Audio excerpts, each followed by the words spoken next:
Et coucou à tous, bienvenue sur cette chaîne de stream Uso67, votre serviteur qui va vous accompagner pour les prochaines minutes à venir. On va parler ici de Sorare, on va discuter un petit peu des derniers investissements que j'ai fait dans le jeu. Je vais vous expliquer un petit peu ma stratégie, ma vision du jeu. Euh, alors, Très concrètement, une vision de jeu et une stratégie sur Sorare, c'est propre à chacun. Chacun a sa façon de jouer, sa façon de voir le jeu. Il y a différentes façons de jouer à Sorare. Euh, voilà, moi je vais vous présenter la mienne. Maintenant, libre à vous d'adapter ensuite vos différentes actions sur le jeu. Si vous souhaitez, bien évidemment, jouer pour le plaisir ou jouer pour vous faire un petit peu d'argent ou jouer en alliant les deux, eh bien, vous êtes les bienvenus sur cette vidéo. Et allez, c'est parti. Alors, premièrement, on va aller sur ma galerie. Je vais vous montrer un petit peu les différents joueurs que j'ai. Alors, très concrètement, comment est-ce que je fonctionne moi sur Sorare? Sur Sorare, aujourd'hui, j'ai décidé d'investir un capital de 2500 euros.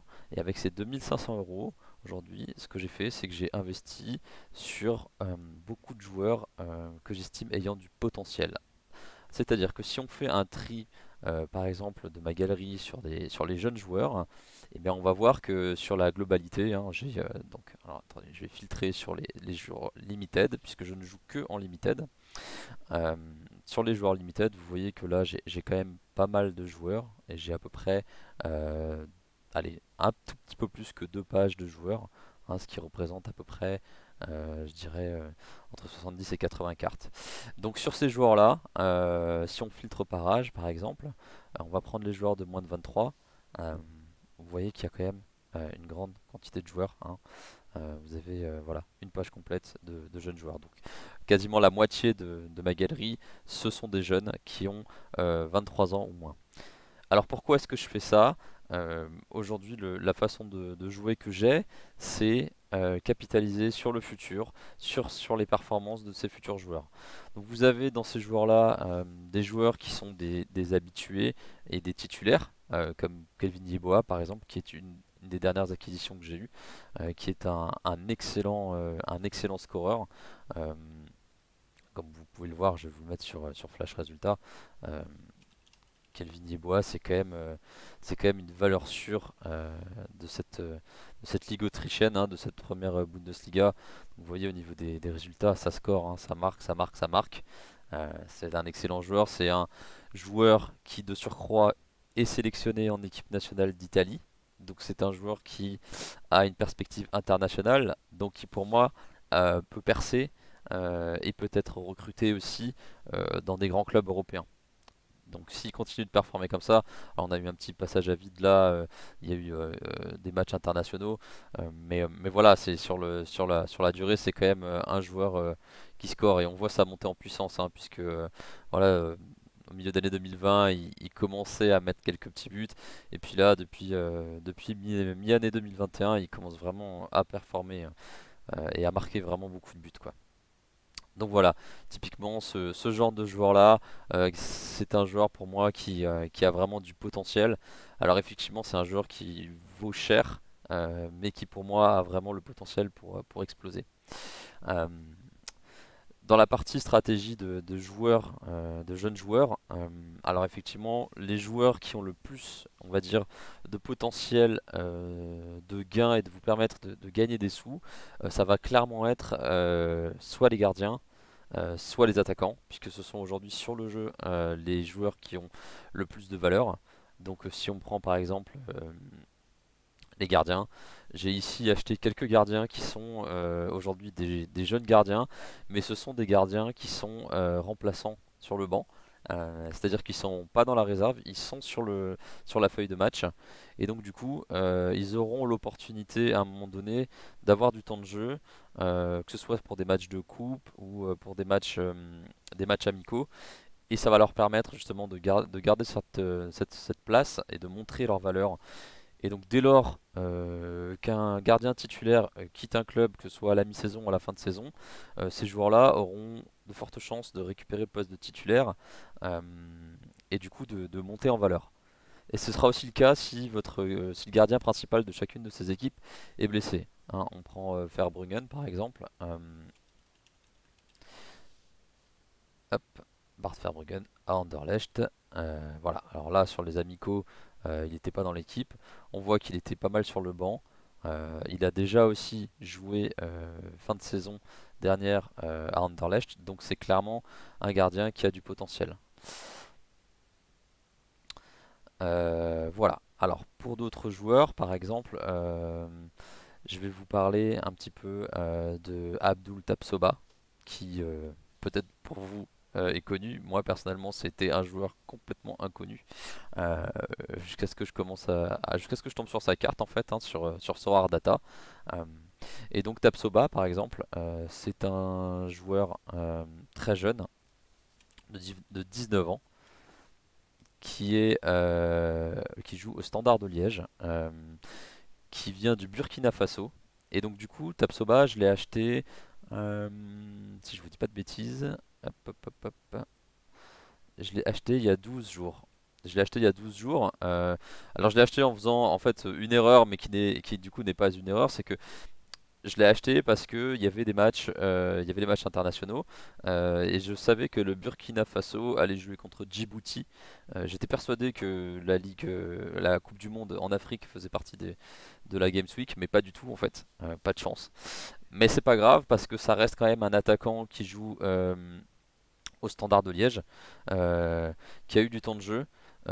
Et je savais qu'il allait jouer donc au Burkina Faso contre Djibouti, que l'attaquant principal du Burkina Faso euh, qui s'appelle Traoré, qui joue dans je ne sais plus quel club, Fenerbahçe ou quelque chose comme ça, euh, s'était blessé. Donc je savais que Tapsoba allait avoir du temps de jeu et effectivement et qui jouait contre une équipe assez faible, donc Djibouti. Et donc je me suis dit il va scorer, c'est sûr, il va scorer et ça va lui permettre, dans un premier temps, de gagner en visibilité auprès de son club et d'affirmer sa position d'attaquant. Et c'est effectivement le cas là, il a scoré 2 fois au match aller et 1 fois au match retour, donc c'est plutôt de bon augure pour la suite dans le club. Euh, pour gagner sa place de titulaire parce que c'est vrai qu'aujourd'hui il est pas toujours titulaire, hein, il est parfois sur le banc, des fois il n'est pas dans l'équipe. Alors j'ai pas encore cherché plus en profondeur, mais j'ai trouvé que le prix était intéressant pour cet attaquant. Euh, Là vous voyez à 0,099 ETH, c'était vraiment un prix très bas. Euh, voilà. Donc j'essaye de me focaliser aujourd'hui sur plusieurs championnats. J'ai pas de, enfin, je veux dire, je me focalise pas sur un championnat bien spécifique, et si ce n'est que j'essaye de moins investir en ce moment sur le championnat Asie et Amérique parce que les deux sont en passe de bientôt terminer. Mais voilà, grosso modo, vous avez des joueurs comme ça, euh, Quinten Timber par exemple, qui lui est un joueur hollandais qui joue à Utrecht et Utrecht qui est plutôt une bonne équipe et qui du coup commence à se faire sa place dans l'équipe. Il a été pas mal blessé ces derniers temps, il n'était pas dans l'équipe et puis il a commencé à prendre une place de titulaire et vous voyez que au fur et à mesure du temps qui passe, il commence à prendre de plus en plus de présence dans l'équipe, donc c'est pas mal du tout. Et c'est un joueur qui est sélectionné dans l'équipe nationale des Pays-Bas, des moins de 21 ans, qui a fait les 3 derniers matchs. Donc très clairement, c'est quelqu'un qui a du potentiel, hein. Il a 20 ans, il a vraiment sa carrière devant lui. Euh, Utrecht, qui est ce que je disais avant, c'est la troisième meilleure équipe du championnat hollandais. Ça encaisse très peu, hein. Vous voyez, au niveau des buts encaissés, c'est 5 buts encaissés, c'est l'équipe qui encaisse le moins. Donc ils ont vraiment un potentiel, un très bon potentiel de développement sur les joueurs. Vous avez, d'ailleurs, je peux que vous conseiller quand vous faites vos recherches de joueurs sur les défenseurs par exemple. Essayez de regarder ce qui se fait au niveau d'Utrecht, hein, parce qu'une équipe qui encaisse très peu, c'est des super bons scores pour les défenseurs aussi. Je me suis pas focalisé dessus parce que j'ai déjà pas mal de défenseurs au niveau au niveau des jeunes joueurs. Je vous donne un autre exemple, hein, par exemple. Alors aujourd'hui c'est peut-être un peu moins rentable, mais un Johannes Handel que j'ai acheté à l'époque, je l'ai payé combien? 0,032 ETH. Aujourd'hui, Handel il vaut beaucoup plus, hein. Voilà, 0,017. Donc c'est énorme la marge de progression de certains joueurs. Vous voyez ici, bah là tiens, Par exemple, je me suis retrouvé là, je suis ici 0,03. Vous voyez qu'aujourd'hui, là, les dernières offres, c'est 0,017. Donc il y a clairement de la plus-value à faire sur ces jeunes joueurs. L'avantage, ben, c'est que vous pouvez les aligner à la fois dans leur championnat, mais aussi dans les U23. Et donc du coup, ça vous donne beaucoup de possibilités avec ces joueurs-là. Il y a encore un joueur dont je voulais vous parler, un dernier joueur, pour éviter de faire une vidéo trop longue. Du coup, je vais quitter les moins de 23 parce que je trouve que c'est un joueur qui est plutôt bon, plutôt régulier, qui coûtait pas si cher que ça pour moi à mon sens. C'est Georgi Zikia qui est un joueur qui joue au Sparta Moscou, si je dis pas de bêtises. Euh, DZH, hop, Georgi Zikia, voilà, Sparta Moscou. Et je trouve que c'est un joueur qui est hyper régulier dans ses notations. Euh, il me semble qu'il est capitaine aussi au Sparta, si je dis pas de bêtises. Hop, Dika. Voilà, capitaine. Et donc, titulaire indiscutable, c'est le pilier de la défense. Il joue en équipe nationale. Enfin, pour moi, c'est vraiment typiquement le genre d'investissement que vous pouvez avoir, qui coûte vraiment pas cher, hein, parce que si vous regardez le prix d'un joueur comme ça, voilà, là, il y a eu très peu de variations. Il se vendait un petit peu cher au début, et puis maintenant, bah, c'est assez stable, hein. Je trouve que c'est assez stable et ça m'étonne d'ailleurs qu'un joueur comme ça soit si stable parce que il a été titulaire, il est tout le temps titulaire, et il joue en équipe nationale euh, et il est très constant dans ses performances.